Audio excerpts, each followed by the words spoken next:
Morning student. आज chapter number 5 का next topic है पुष्प। पुष्प आवृतबीजी पादपों का एक मुख्य रूप से लैंगिक जनन अंग होता है। क्यों होता है? क्योंकि पुष्प में मुख्य रूप से दो भाग होते हैं। एक तो होते हैं जो मुख्य रूप से दे रखा है सहायक अंग,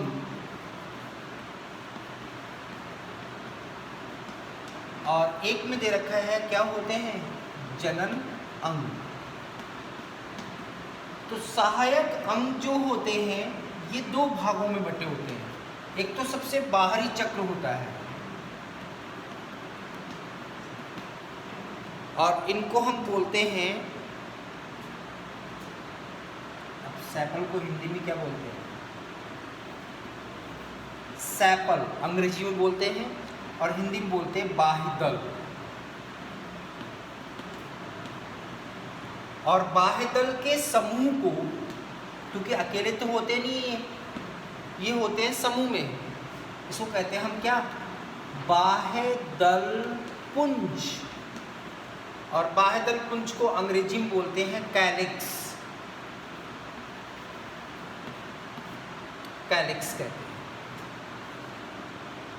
और ये कैलिक्स कैसे होते हैं? रंग में हरे होते हैं। कार्य क्या करते हैं? ये सुरक्षा करते हैं। और आकार में कैसे होते हैं? छोटे होते हैं। ठीक है, ये तो विशेषता होगी किसकी?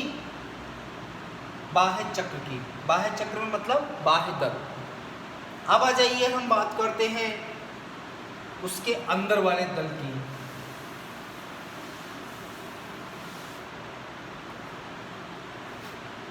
अंदर की तरफ सेकंड नंबर पे जो आता है सहायक अंग का, उसे कहते हैं दल, जिसको अंग्रेजी में बोलते हैं पैटल। और ये तो एक होता है। अगर इनके समूह हो तो समूह को बोलते हैं हम दलपुंज।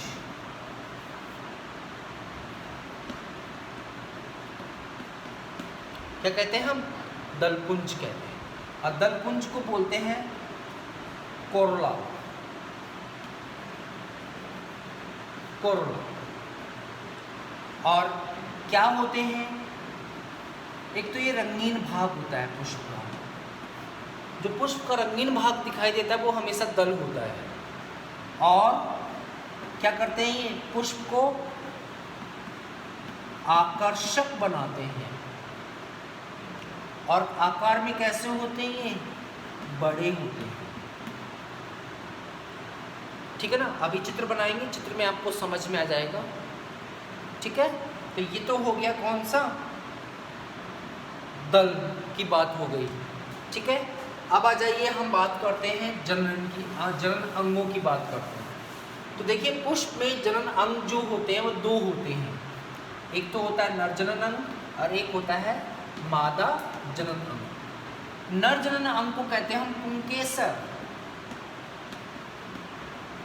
और मादा जनन अंग को कहते हैं हम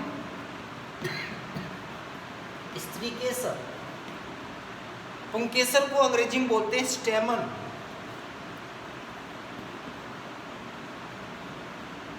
और इसको कहते हैं पिस्टिल। और इसी का एक और नाम होता है अंडक। और अंडक को बोलते हैं अंग्रेजी में हम क्या? कार्पेल। अगर यही पुंकेसर कैसे लगे हों? समूह में लगे हों। कैसे हों? समूह में लगे हों, तो इनको बोलते हैं हम क्या? एंड्रोसियम।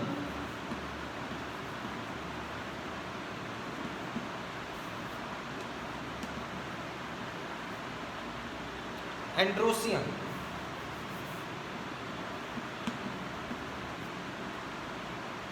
हिंदी में बोलते हैं पुमंग। और वहीं इसके समूह को बोलते हैं हम जायांग। और इसको बोलते हम गाइनोसियम, गाइनोसियम कहते हैं। तो ये संरचना होती है किसकी, एक अंग होते हैं सहायक अंग और जनन अंग। तो ये बता दिया। अब मैं चित्र के द्वारा समझा रहा हूँ उसको, वो देखिए।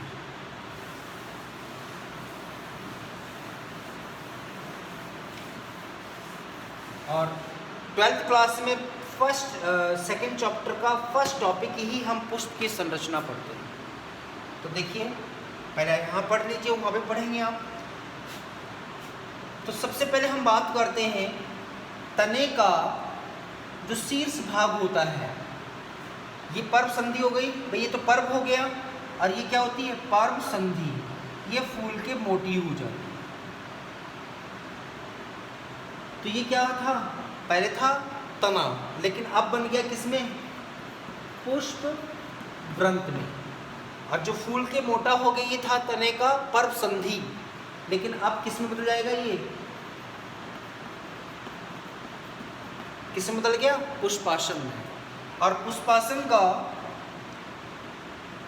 शीर्ष भाग जो होता ना, केंद्रीय भाग, सेंटर, यहाँ पे लगा हुआ होता है मादजन्नांग, और ये मादजन्नांग होता है जिसमें ये लगा होता है अंडा, ऐसे बीजांड, जिसे कहते हैं हम क्या, स्त्री केसर।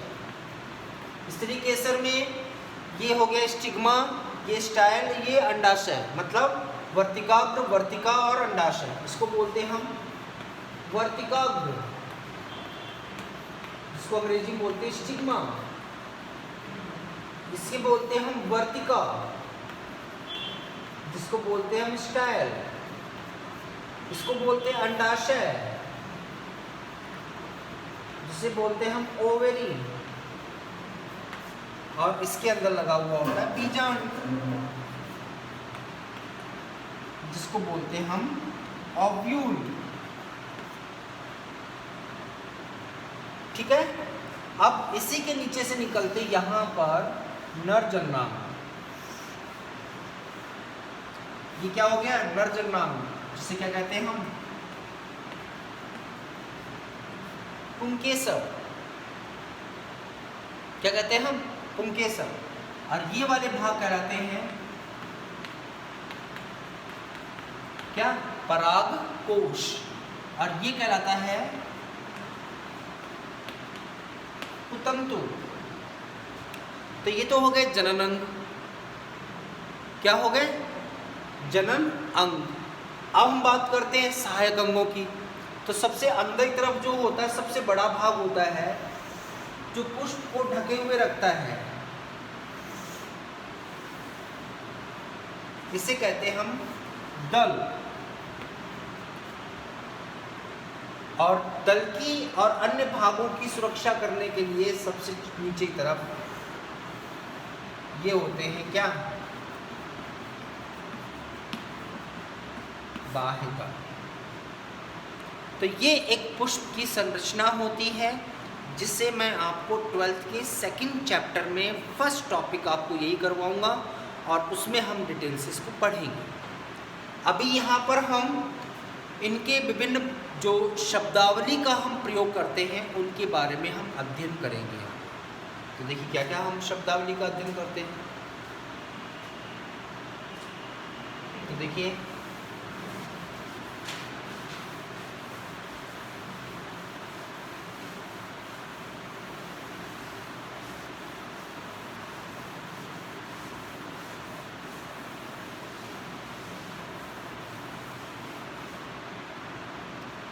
आ जाइए यहाँ पे हम बात करते हैं लिंग के आधार पे पुष्प दो प्रकार के होते हैं। कौन कौन से, एक लिंगी और उभयलिंगी। इसमें नर और मादा क्या होते हैं, अलग अलग। और जब नर और मादा एक पर ही हो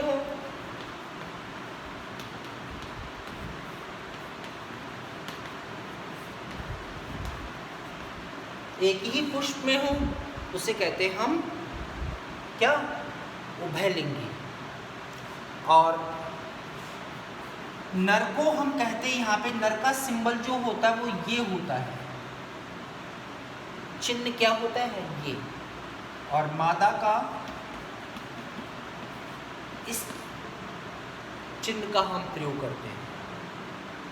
तो आगे जब भी हम क्या करते हैं, इन्हीं सिंबल्स का हम यूज करेंगे, ठीक है। इसके बाद में आ जाइए सममिति के आधार पे।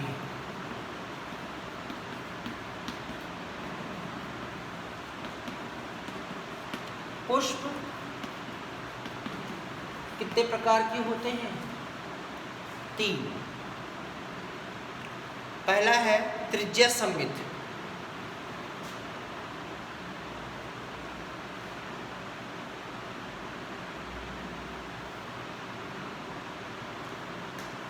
पहला है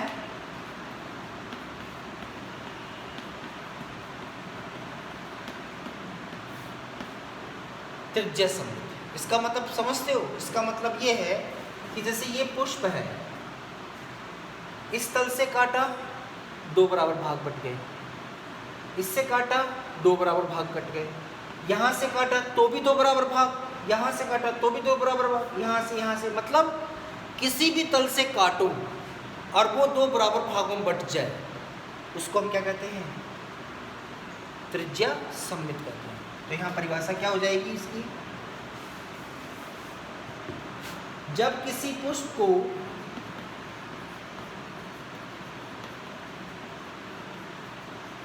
किसी भी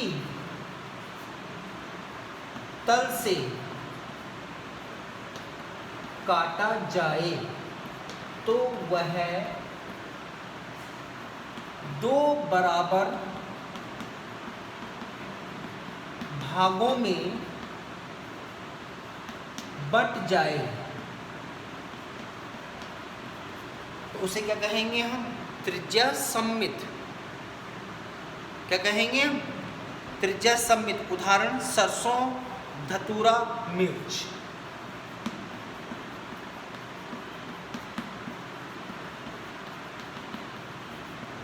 और इसका चिन्ह होता है ये, बॉक्स बनाएंगे, यहाँ पे ये बना देंगे प्लस, इसका चिन्ह ये होता है। ऐसे नहीं बनाएंगे, ये गलत है, ये गलत है, ये बनाना पड़ेगा, जोड़ने पड़ेंगे इसमें। अब आ जाइए एक व्यास सममित।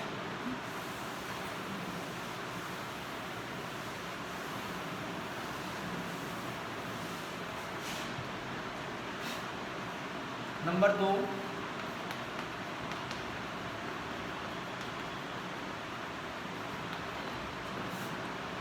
इसका मतलब है जैसे मान लो ये पुष्प है, अगर आपने इस तल से काटा तो 2 बराबर भागों में बढ़ जाएगा, और किसी भी तल से काटा 2 बराबर भागों में नहीं कटेगा। मतलब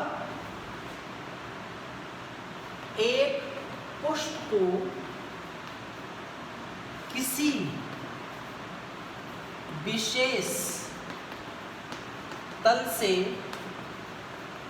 काटा जाए तथा 2 बराबर भागों में विभक्त हो, एक विशेष तल से, ऐसा नहीं हर किसी तल से। यहाँ से काटा तो 2 बराबर भाग बढ़ जाएगा, और किसी तल से काटेगा 2 बराबर भागों में नहीं बटेगा, तो उसे क्या कहेंगे हम, एक व्यास सममित। और इसका उदाहरण दे रखा है इसमें, इसका उदाहरण दे रखा है मटर, गुलमोहर, मटर, सेम और गुलमोहर, ये, और इसका चिन्ह होगा ये प्रतिशत का। और असममित का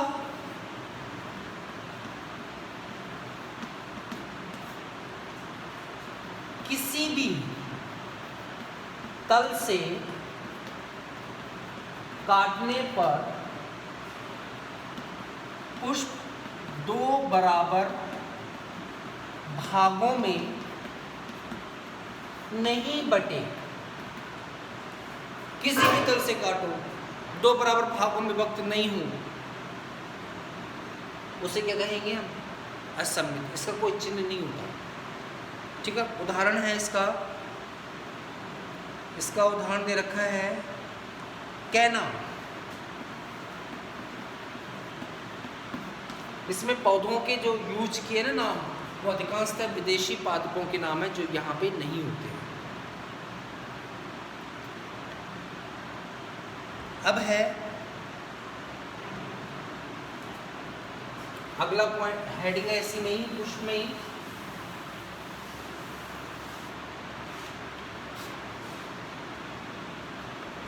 पुष्प में अंगों की संख्या जैसे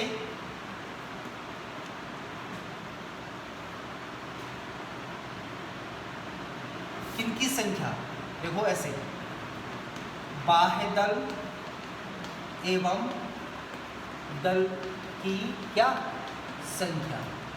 ध्यान रखना, जितने बाह्य दल हैं उतने क्या होंगे? अगर बाह्य दल 5 हैं, दल भी कितने होंगे? 5। अगर ये 3 है तो ये भी कितने होंगे? 3। अगर ये 4 है तो ये भी कितने होंगे? 4। ठीक है ना? तो इसके आधार पर दे रखा है त्रितयी, मतलब जब बाह्य दल और दल की संख्या कितनी हो? 3, ट्राइमेरस बोलते हैं। 3 माने 3, है ना? चतुष्टयी मतलब जब बाह्य दल और दल की संख्या कितनी हो? 4। और पंचतयी में क्या होगा? बाह्य दल और दल इनकी संख्या कितनी हो? 5। तो क्या कहेंगे? पंचतयी। आज के लिए हम इतना ही। ओके।